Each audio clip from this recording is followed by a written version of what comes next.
Magandang hapon mga idol. Mayroon palang nagpagawa sa akin ng Bluetooth, malit lang. Ayos ha? Ultimate Ear. Ultimate Ears Wonder Boom. So, ganito lang kaliit. Oo nga no. Worth of 6,000 yata or 5,000 bago na ito. Ayaw mag-charge. Oh no! Kailang tingnan ko sa may charging pin lang ang sira nito. Yung nga lang medyo mahirap baklasin. So, gawa tayo ng content na pag-dismantle. So, ganito lang yung pag-dismantle niyan mga idol. Unang tinanggal ko rito mga idol ito. Ito. Medyo matigas nga lang yan. Ayos ha? Ingatan lang natin mawala yung pinaka-reflector niya para sa ilaw ng standby tsaka sa ilaw ng charging. Okay. Indicator. Tapos ito, clip pa. Galing ha? So, matanggal natin yan. Tapos mayroon ditong mga naka-screw. Siguro mga isa, dalawa, apat na naka-screw. Natabunan yan eh. Natabunan parang tawag ito mga idol, rubber na may pandikit. Parang ito pula adhesive siya. Talaga to eh. So nandyan sa loob yung screw. Tapos tanggal yan. Nice. So tinanggal ko na rin yung mga tawag nito. Sakit. So dapat talaga tanggalin. Okay. Then ito, kung paano naman matanggal. Hindi basta kasi matanggal to sa ilalim. Kaya dapat yung sa taas ang uunahin. So yan. Pag natanggal yun, so ito, medyo pupush. Galing ha? Okay. Okay tayo dyan. Pupush to eh. Kasi Ginagawa may kanal kasi yan mga idol. Tigas mga idol eh. Ayos ha? So pakita lang natin kung yan, di ba? Dito mo tinatanggal.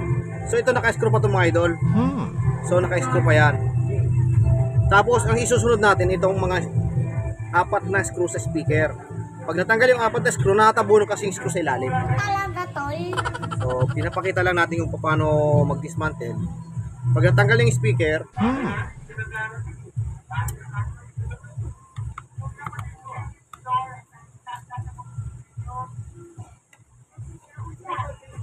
kapon tiningnan ko to kapon. Parang isang oras ko bago makuha ko yung puzzle. Yung iba kasi mga idol, may ano nito, binibiak, tinatanggal. Pero hindi, ipupush natin para kasi nakaano lang yung nakaano sa kanal yan, no? Yan. Kaya dapat, yan, no? Meron siyang rubber type. Yan. Para magdaos-dos. Ayop yan. Hindi ko makakuha kahapon. Halos mga 2 oras ko bago nabuksan. Ano naman. So ito mga idol, kailangan tanggalin tong speaker. Yan. Luluwagan natin yung speaker. Bayaran ko na eh. Kasi yung screw dito ay hindi pa ito natatanggal. Yung screw kasi natatabunan, no. So natanggalin natin yan. Okay. May screw para matanggal. So yun yung mga idol. Yan na, tanggal na. Halimbawa, tapos makatanggal yung screw, makakalas na to. Kasi ang charging ano nito sa ilalim. Ay, iba na yun. Dito sa ilalim. Tapos dito may mga screw pa mga idol. Diba? So, pakita natin yung screw. Yung pinakailalim. Yeah, boy. Malit lang battery nito. Probably pag nasira yung mga battery nito, yun ang wala tayo nito mga idol. Oh no! Order siguro to. Talaga to eh. Pakita natin yun, no? Yung charging pin. Tsaka charging pin ito mga idol kakaiba. Hindi siya katulad ng mga Android na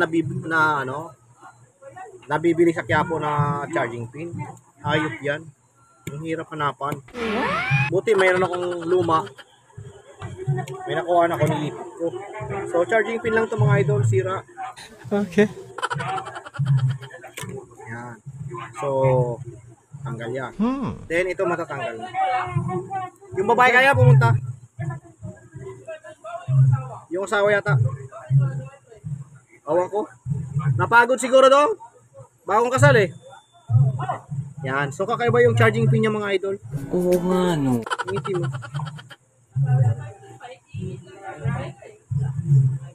Yun ang sira niyan. Okay. Buti may nakuha ako. Kasi iba. Yun na. Testing natin mga idol kung paano gumagana tong lintik na to. Charging pin lang, ayaw mag-charge eh. So nakagawa naman tayo ng ganito mga idol. Kabit natin. Tapos pag sara ganun din eh, screw mo lang din naman yan. Okay na yan. Ay, iba na yun. Diba, ang sira ko lang nito mga idol. Ang sira lang nito mga idol, charging pin.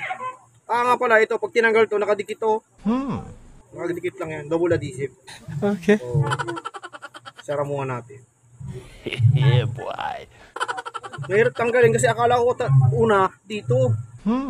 You know, sisirain mo, hindi ko nasira. Oo nga. Karamihan kasing Bluetooth, yung mesh cover, binibiyak pak. Diba? Yung mga Huawei, JBL.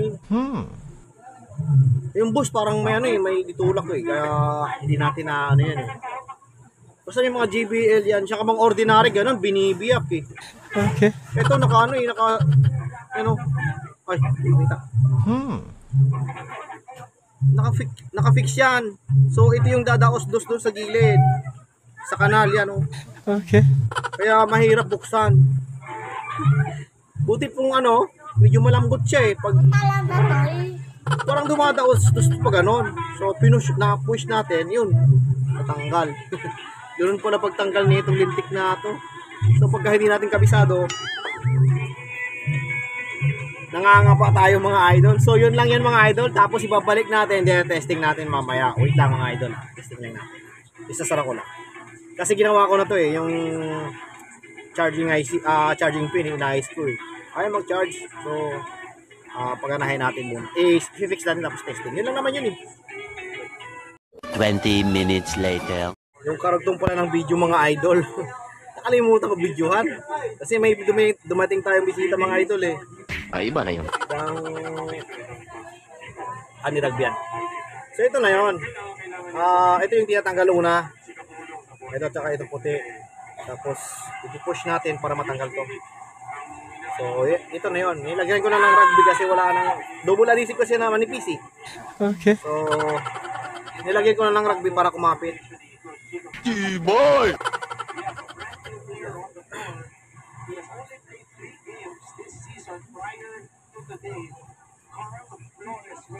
No choice tayo mga idol eh.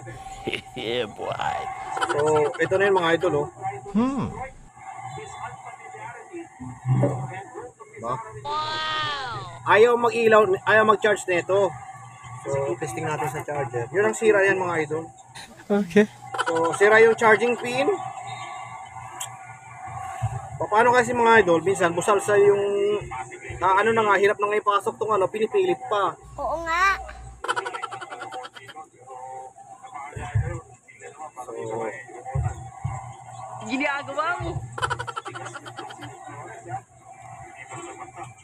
ngayon, charging pin lang sira nito, ginawa ko na lang. Ulit-ulit na naman eh.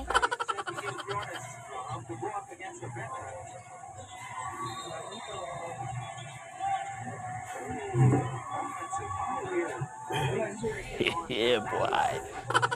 Ayan o. Ganyan pag nagcha-charge yan. So, nung ginawa ko, ayaw mag-umilaw, mag-blink. Galing, ha? So, pag i-on yan, nagcha-charge pa rin. Pero ano yan? Ayos, ha? Diba? So, off. Pag-birot natin, susaksak. Yan, di ba? Gawa na yung mga idol. Ang galing mo talaga, bright lang. Maganda tunog niya mga idol. Nasubukan ko. Ayos ang tunog. Ay, iba na yun.